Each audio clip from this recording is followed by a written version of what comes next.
Hey, it's Meg Ellison, Drive North podcast. Super happy. Really seriously happy to have joining me on my podcast. It's like a dream come true. You have no idea how many times I have watched. Well, in advance of Wheel of Fortune, I don't want to say that you were the warm up act for Wheel of Fortune, but I think that would be Mr. Food. But Geoff Weller, like my number one favorite guy on. Like Stop. honestly, I don't watch any cable news. The only news that I watch is Channel 12 WJFW out of Rhinelander. And you, when you're on Geoff Weller, I'm like, there he is. He's Well, standing we over the thank you mic. for that. Yes. Yeah. Oh, Thank Meg, I could not be happier to join you today. I'm looking forward to you. this for, gosh, a couple weeks, right? A couple weeks in the making now, Couple and our years. schedules finally meshed, and here we are. How are you? I'm great. And I can't, I don't even know where to begin, but let's start by, because, I mean, you, uh, you do kind of everything at that station. You're the Jeff of all trades. So talk a Well, little bit about your role there. it's expanded through the years. So I started here back in 2015. So I'm going on what 11 years now, right? And um, I was hired as the weekend meteorologist, and then quickly kind of turned into the weekday meteorologist, which became the chief meteorologist. And now, gosh, for 5 years now, Meg, I've been doing the chief meteorologist role along with the news director role. So I am in charge of, I have the responsibility of running a team of 30 plus meteorologists, sports reporters, and journalists, and then also, putting my approval on any stories that come out of this building. So, it can be a time robber on some days, but it also is incredibly fulfilling for me. As a kid growing up, I was always had my finger on current events, right? I always knew what was happening in the news. And to have that or this level of kind of like control over that message now, it really is a good fit for me. Yeah, well, clearly. And who knew? I just figured you were a meteorologist with like a huge personality, but you're so much more than that. And like Thank you. looking at just recently, and I guess this is like a regular March thing for you to travel. Where in the Mhm. world is Geoff Weller? And Have you seen this? Have you seen them? of Uh, course I this has become something that I didn't know it become. So 8 years ago now, Delta Airlines and I, or SkyWest Airlines and I, worked together. Let's fly around, do some fun things around the Midwest, right? And since then, and the goal was just to go to fun places around the Midwest and show off how easy it is to get there through the Rhinelander Airport. Okay, simple, right? am. But like since then, like the series has gotten such like people like literally had that jingle in their head, like where in the world is Geoff Weller, right? It's become like this spring thing that I do where I leave for 3 weeks in March or April. This year was March. And I travel to destinations around the world and do our local weather reports from these destinations, right? And each year the budget keeps getting bigger and bigger and bigger. So I'm trying to find these like really cool places to go and like literally spend some money and show off how cool it is there. So it all kind of happens through Delta. And this year I went to, well, you saw it, I went to Jamaica. I went to the Panama Canal area, and I also went over to Maui. Now, Maui was a bit of a different story because I was originally supposed to go over to Egypt. I was going to report live from the pyramids in Egypt.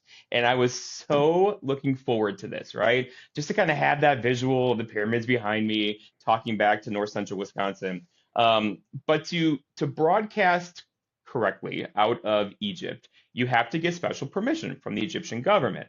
I got that permission. It took weeks. It got it up. Okay. But then things began to sour. Like, the U.S. kind of raised the terror threat because of the war in the region. So they ended up kind of signaling to me like, hey, we don't want you to come right now. And okay, if they don't want me there, fine. So I had to kind of scramble last second and change my Egyptian trip over to Maui and this only happened because I had heard that the whales, right, the whales that kind of migrate from Alaska down to Maui every spring, they were like everywhere. I'm like, well, I want to see some whales. So I find the best beach to see whales, and sure enough, there's like whales everywhere. So I'm like, this is kind of cool. So that's how this trip came along. But along the way, gosh, Meg, I've been to Iceland, I've been to Dublin, I've been to Rio. I mean, the list of places I've gone on this series is just, it's long, and every year I'm kind of trying to outdo myself with it. Gosh, well, I mean, what's left? I guess at least you can look forward to next year. Gosh, you have to be. Yeah, well, here's the fun thing is, when I do this, it's just me. So when there's technical issues, like it falls on me. Like there's no one there to kind of save me, like chief engineer. Feel your They're on pain, man. phone, Feel your pain. but it's but it's one of those things where, oh gosh. So like my first day in Panama on this series this year, we had technical issues, right? So we had what's called a live view, which is, in newsland, that's it's routinely used to get a satellite signal or a good cell signal out of a area anywhere in the world, right? So you tell live view you're going here, and they kind of hone that signal in. Well, it had issues my first day, right? So I'm like, kicking off the series with technical problems. But so it does happen, which is why I do plan 2 days in each location. And usually I'll leave Rhinelander on a Saturday or Sunday. I kind of have Sunday to myself to kind of enjoy the area, sightsee, figure out what I want to do and talk about while I'm there. And then, of course, Monday and Tuesday are the live shows at 4, 5, and 6. So, but I'm telling you, there is literally a process where I sit down and be like, okay, where do I want to go now? And so this year, those are my 3 locations. Well, and you think, well, if I've got technical difficulties, I guess, oh, shoot, I guess I'll have to go to the beach. Right? I'm sure. Well, okay, so I try not to give up that quickly, but certainly there's like, okay, well, if I can't get on board here, I'm okay walking over to the beach.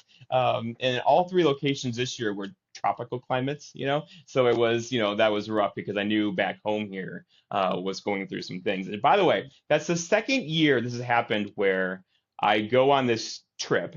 And last year was in April. Remember how last year we had that big ice storm? Yes. It was later, right? Mhm. So part of my trip overlapped the ice storm. This year, part of my trip overlapped the big snow forecasted, the blizzard that hit north central Wisconsin. So part of me is just like, oh man, I really need to be home and like in studio kind of coordinating this.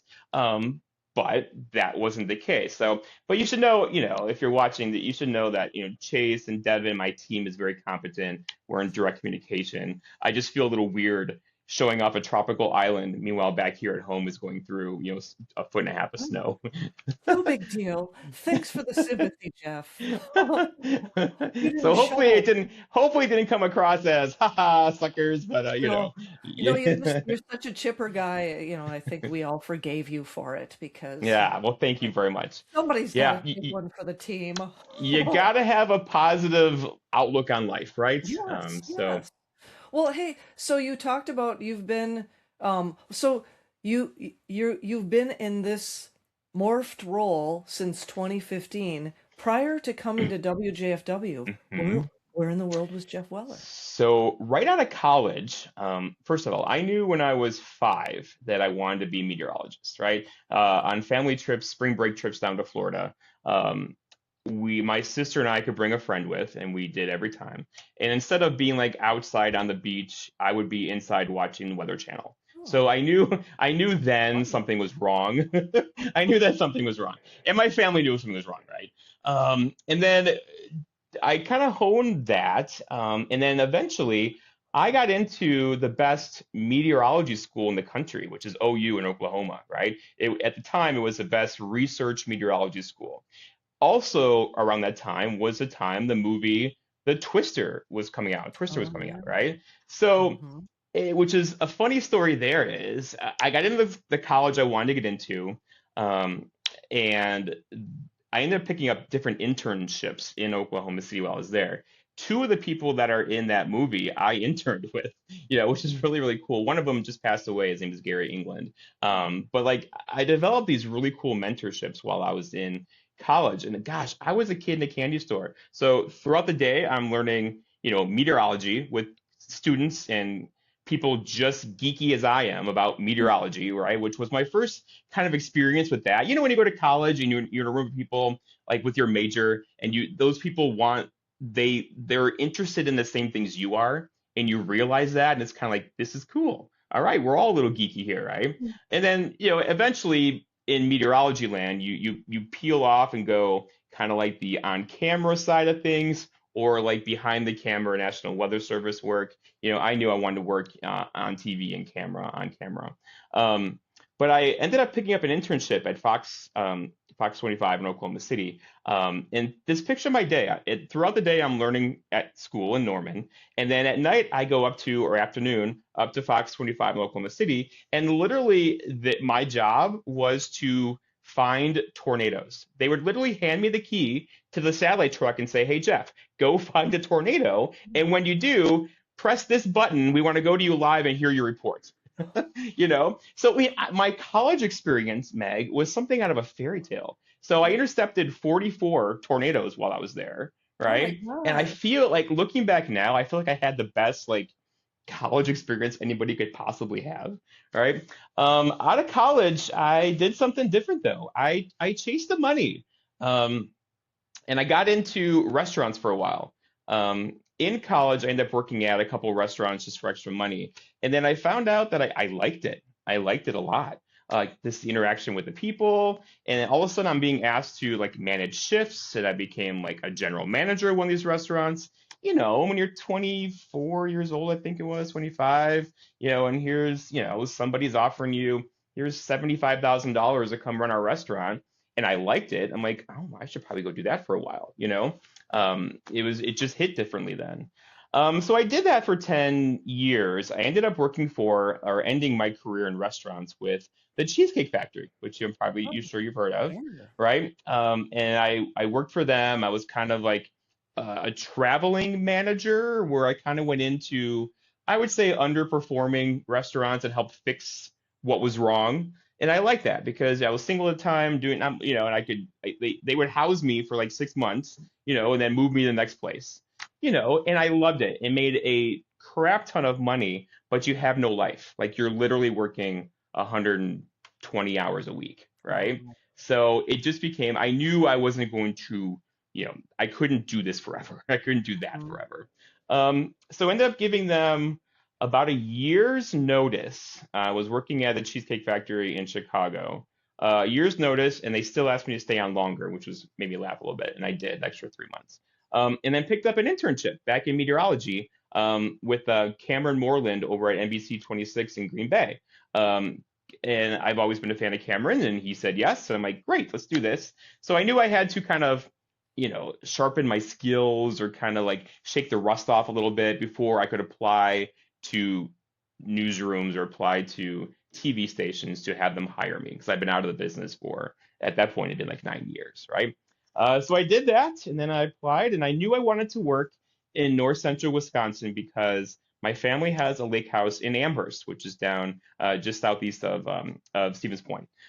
So summertime, I grew up in Amherst at the lake house, and I remember always watching NBC, Channel 12 here, and the news here, it just hit differently, right? Mhm. It was very Northwoodsy. It was very much, it felt very local, or Mhm. hyper local, and I really, really liked that because I was kind of one of those guys where I can watch national news on NBC nightly news. I want to know what's going on in the community.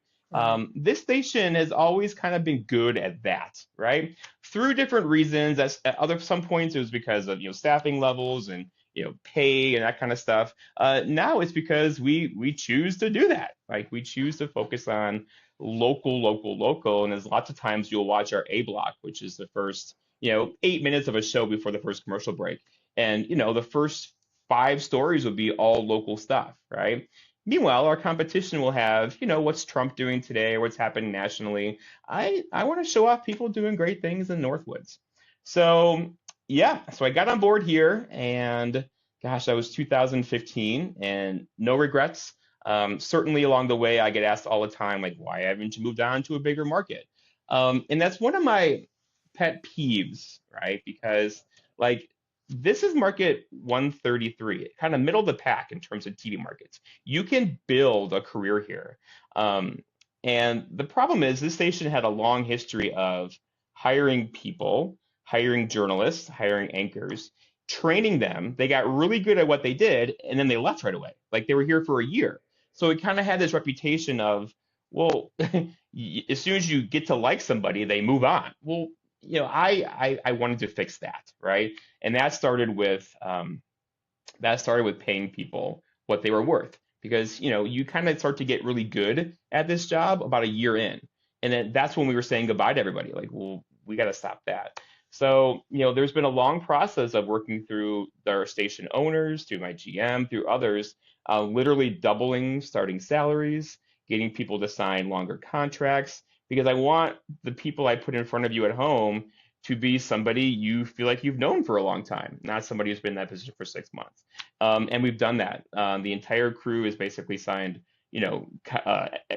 contract extensions. We've made the place into a place that is fun to work and be, oh, by the way, we pay you what you're worth, right? So I don't like that whole stigma of we're a training station, which you can say that about any business in the world. You always get on board when you're onboarding, you're always training, right? Mhm. I want people to think about this WJFW as a place they can have a career, and a lot of them have thought about that. Um, and very proud of that. So that has been kind of my trajectory here. There's been some bumps along the road, but I wanted to get rid of that stigma of, we're a training station. And I've gotten many offers along the way to move on to bigger stations. I mean, they've come in from San Diego, they've come in from Omaha, Atlanta a while back. I've turned everything down because, quite frankly, Meg, I am incredibly happy here. I have the team that I love that's doing great things. I'm treated well by my bosses.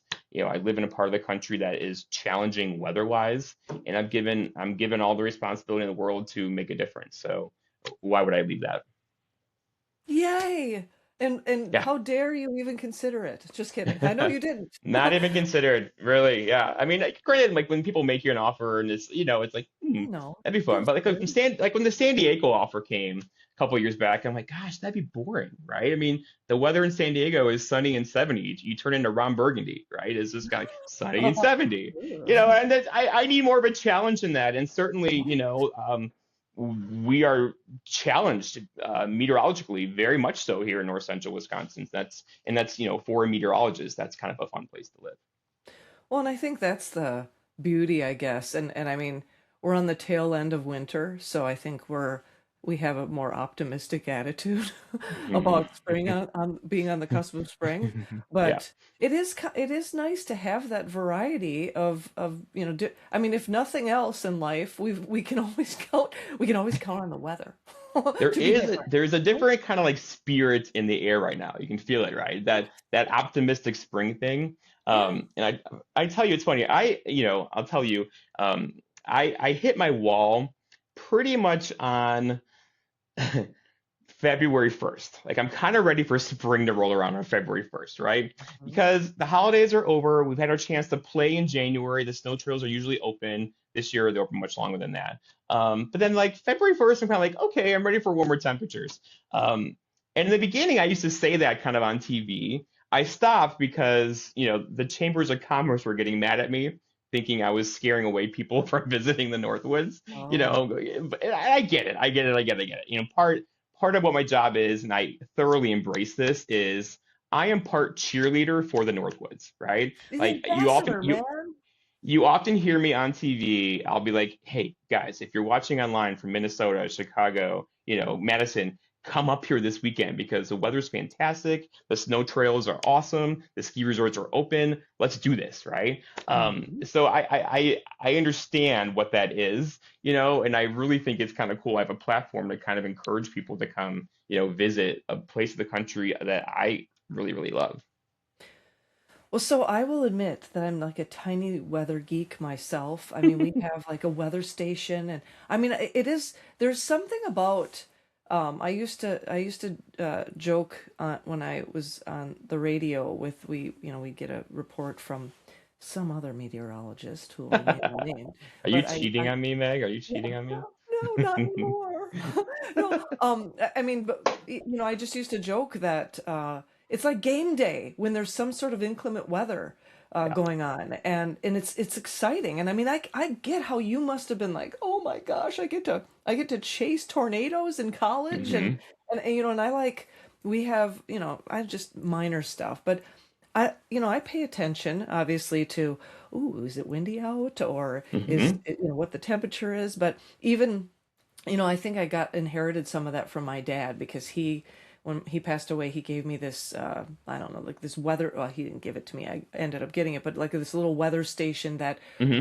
sent alerts when there were warnings or whatever, watches or whatever, and Yeah. severe weather watches. And so do you have a lot of that stuff at your house that, I mean, would be like, oh my gosh, you really are kind of a weather geek.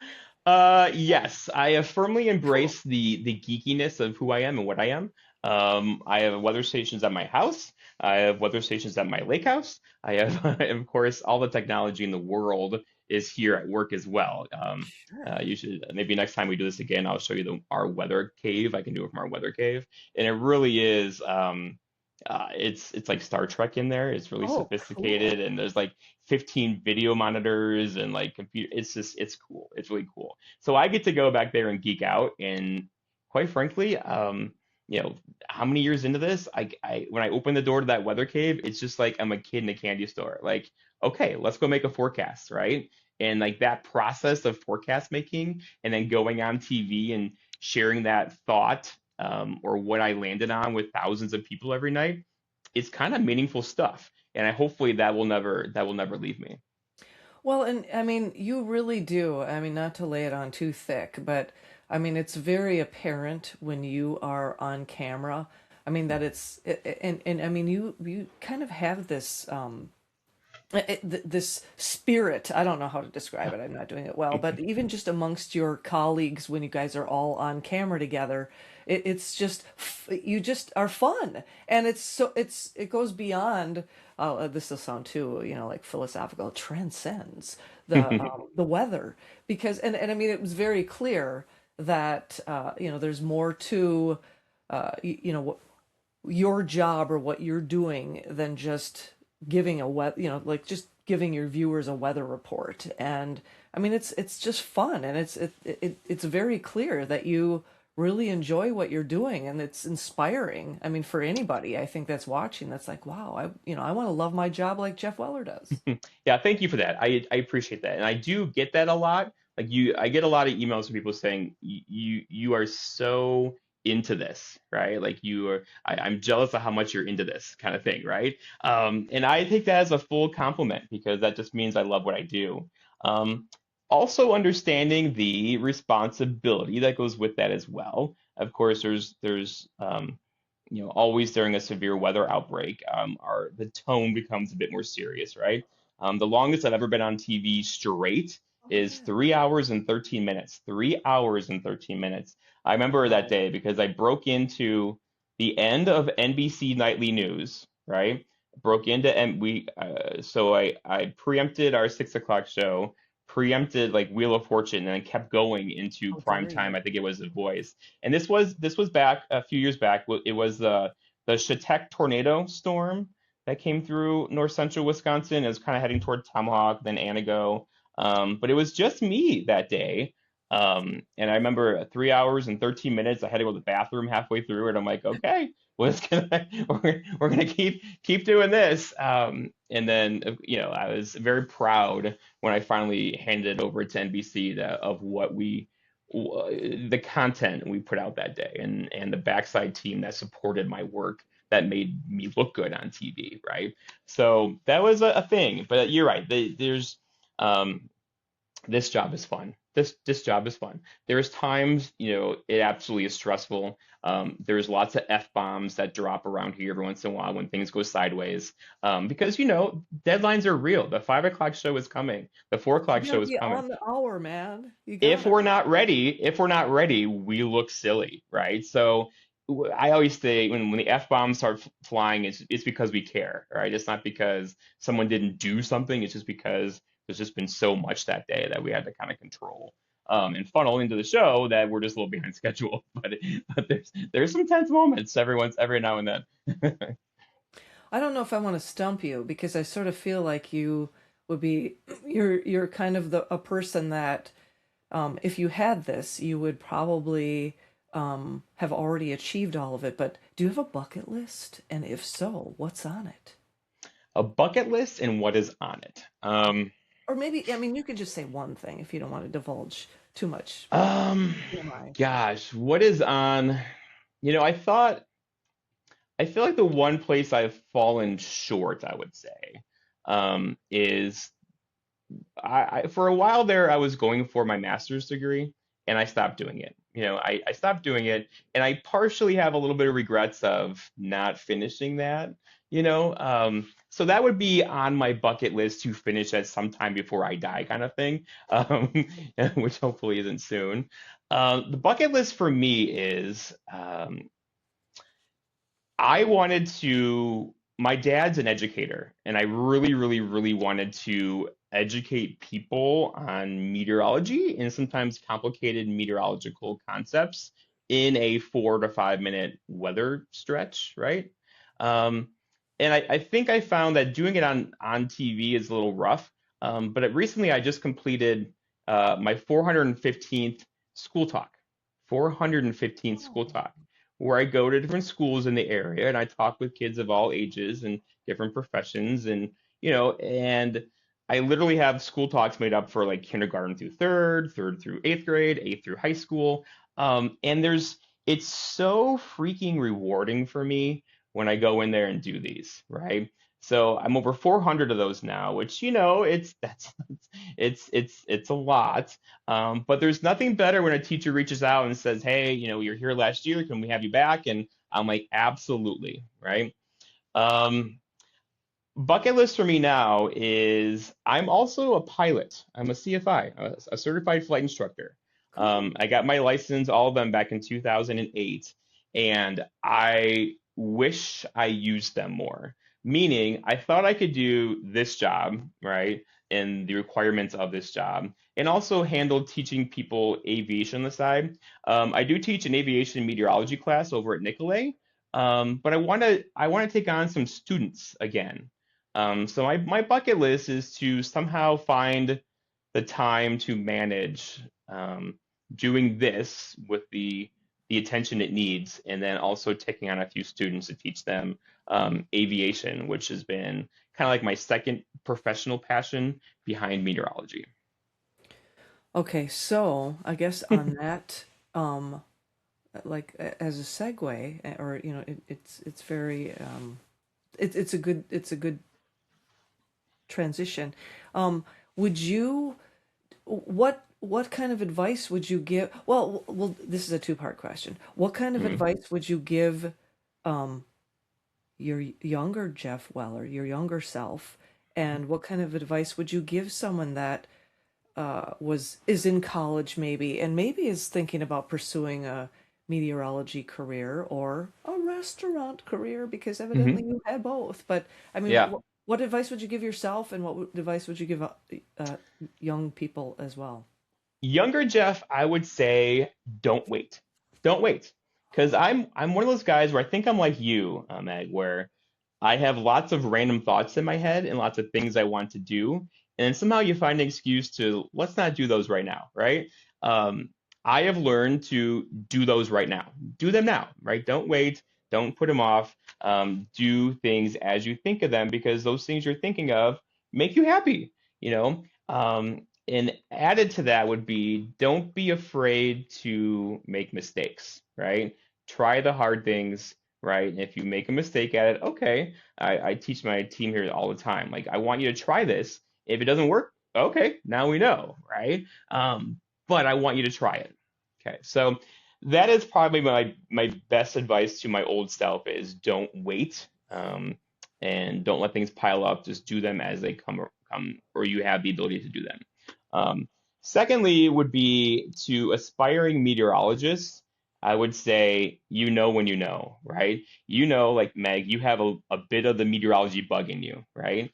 I knew when I was 5 that I had the meteorology bug in me. Don't fight off that geekiness, embrace it 100%. The structure of the education is changing a little bit. Of course, when I went through, it was all kind of math and sciences and all that kind of stuff that, was kind of like drilled into you. It's changing a bit.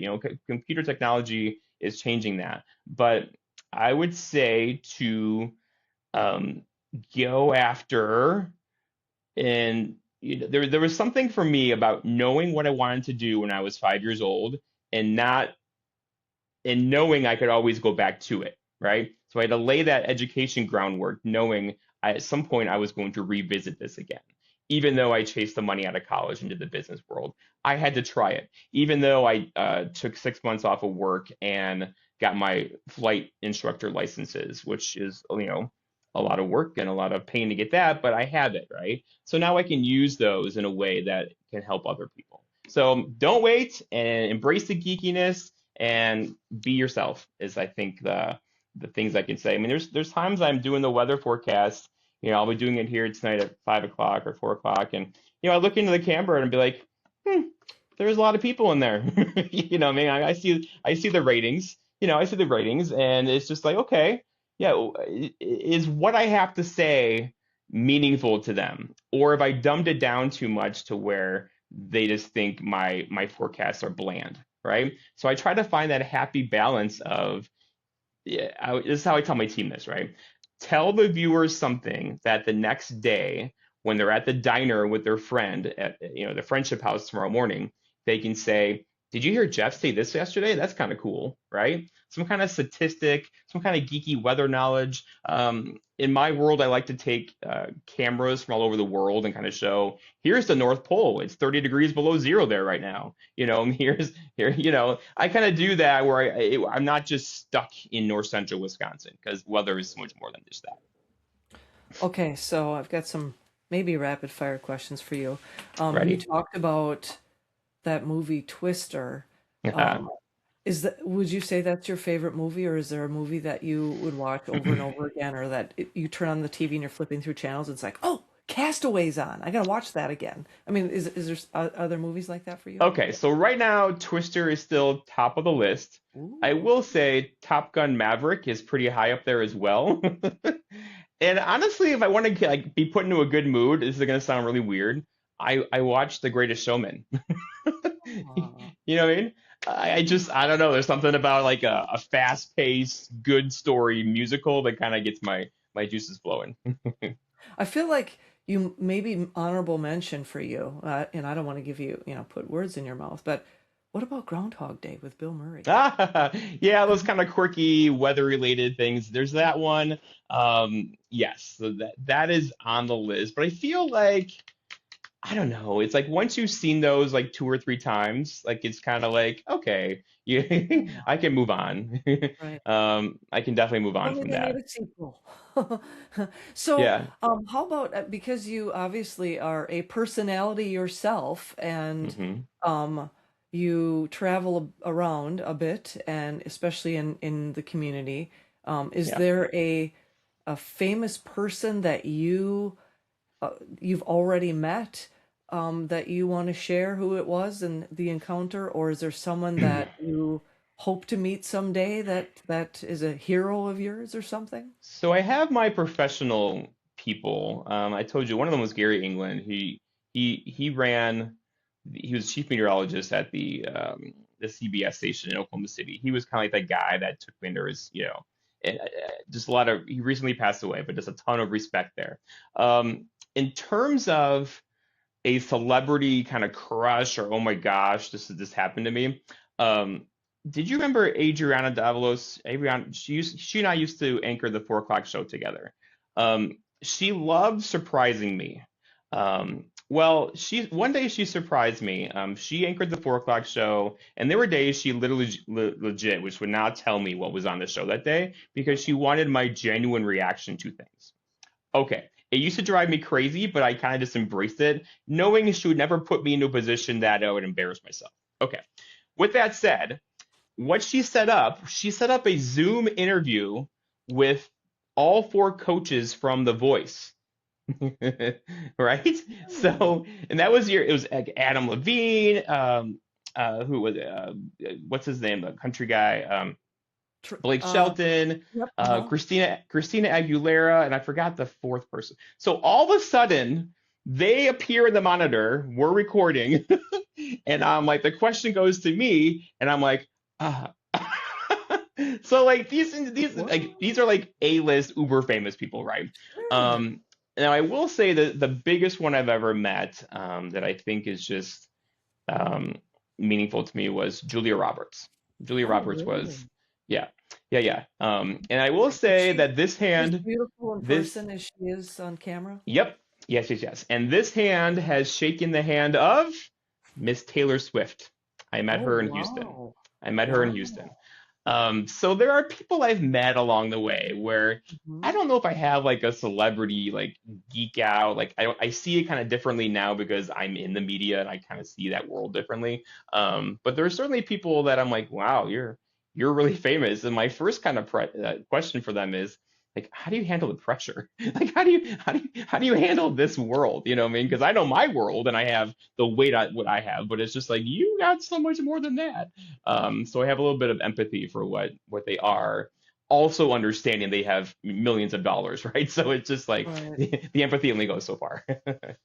So, what's something like a simple daily habit that has made a big difference for you in your life? And I'll give you an example so you can have a quick time to think about it for a second. But Okay. I used to work for a guy that always said, um, I make my bed every day. I get up in the morning, I Hmm. make my bed every day because it's like immediately have something you can say I've accomplished, if nothing else.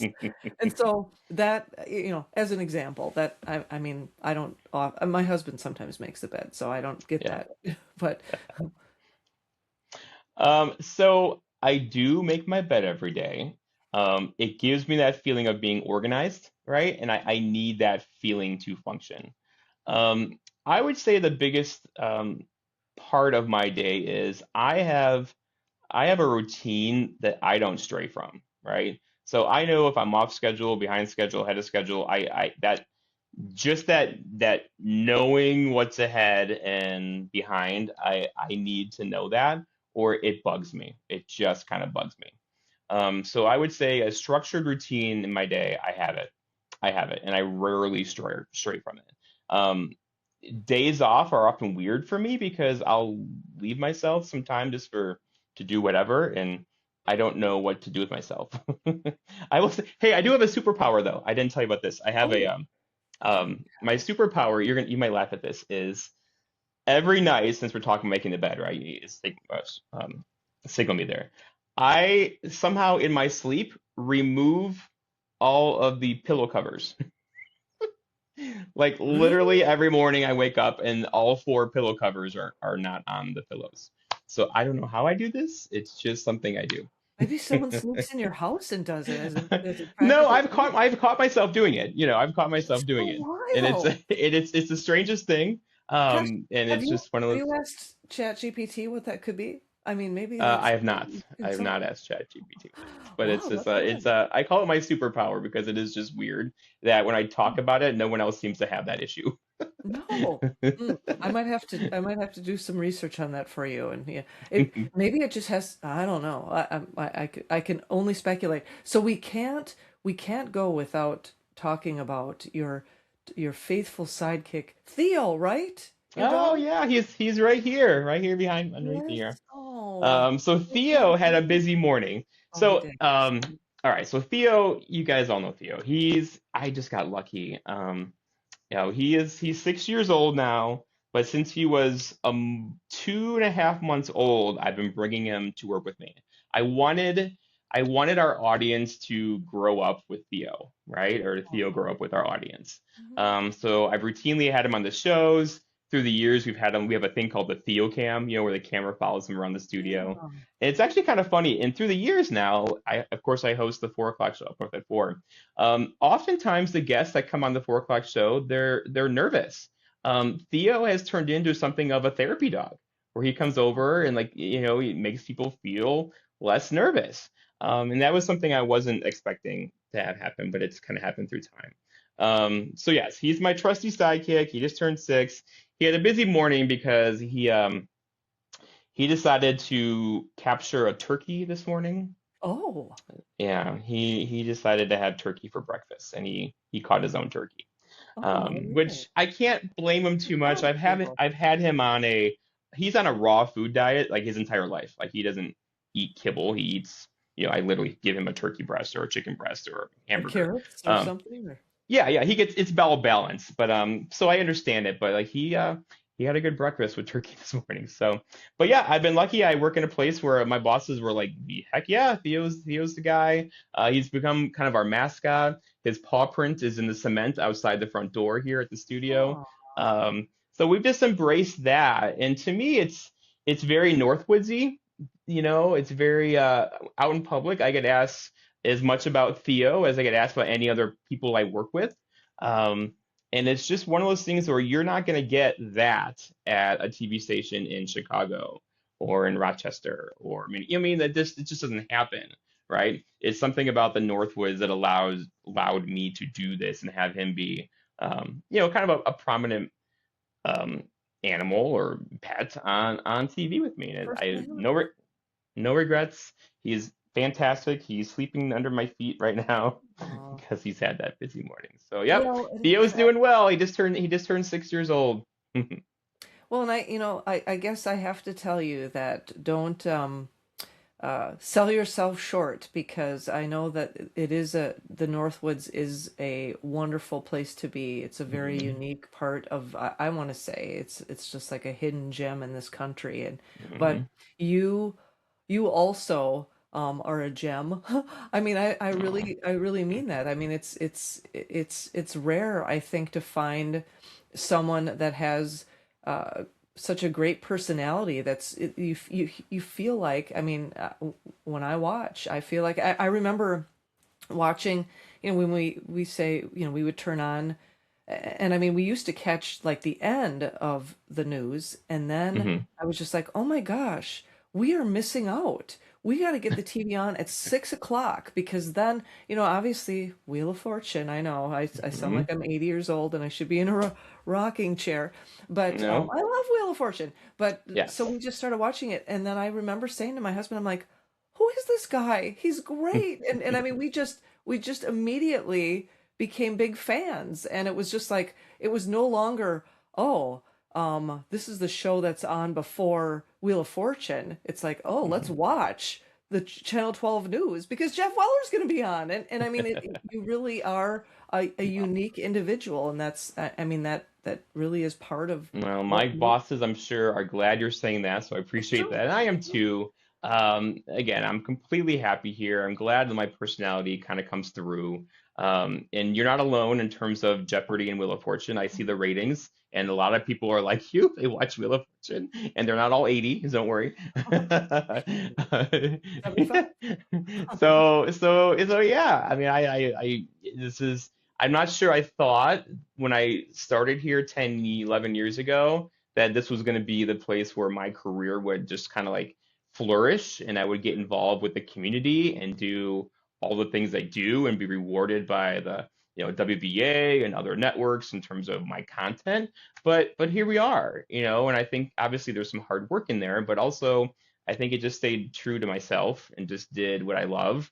I think that kind of naturally comes out, right? And so now, for me, there's a lot of, I feel the pressure of the news cycle these days, and I'm in that role as news director where I kind of have to manage that. Um, and that's kind of my biggest challenge right now is not letting it all get to me and pile up. But certainly I have no regrets. There's no regrets looking back. And hopefully there's, 11 more years to go plus some, right? Okay, so last question, Yeah. and this, your fans and viewers would probably want to know the answer to this question is so that they can run out and buy it for you. But what what what is an example of your one of the favorite gifts that you've ever received? Because you want more of them, right? Favorite gifts.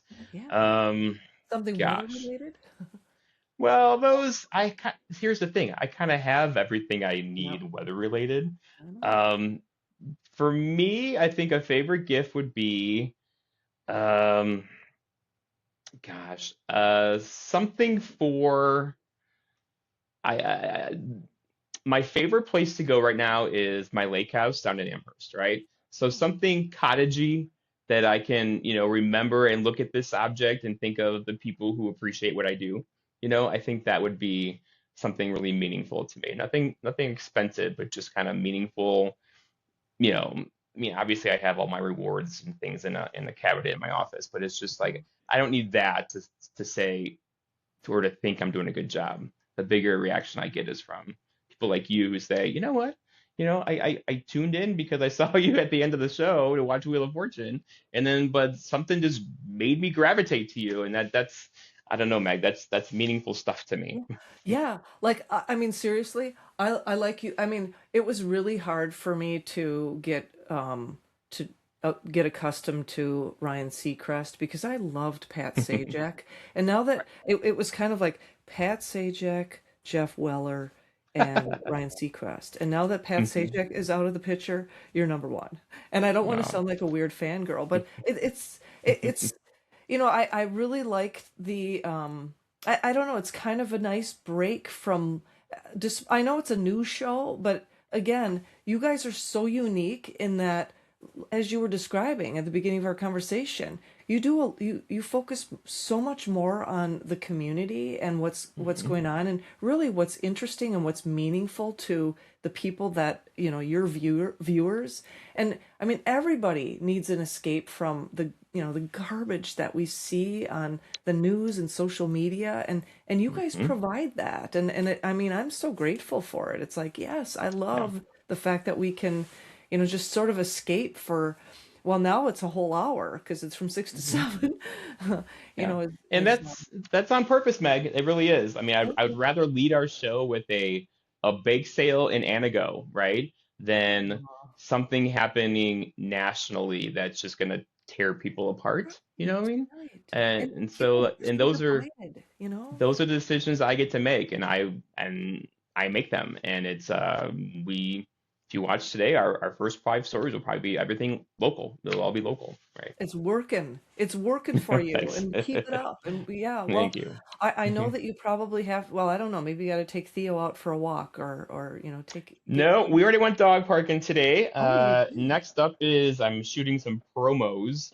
It's springtime now, so we're shooting the new kind of outdoor promo season coming around as the snow is melting. So that's next, and then of course I have a show at 4 o'clock today. Yes, Um, tune in and and every weekday. yeah, and also what you don't know, you may not know, Tell Meg, me. but everything you see me do here on TV, we also do for our sister station over in Bangor, Maine.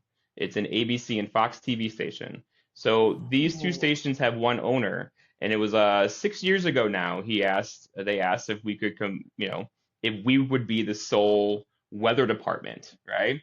And I looked at everything and I said yes.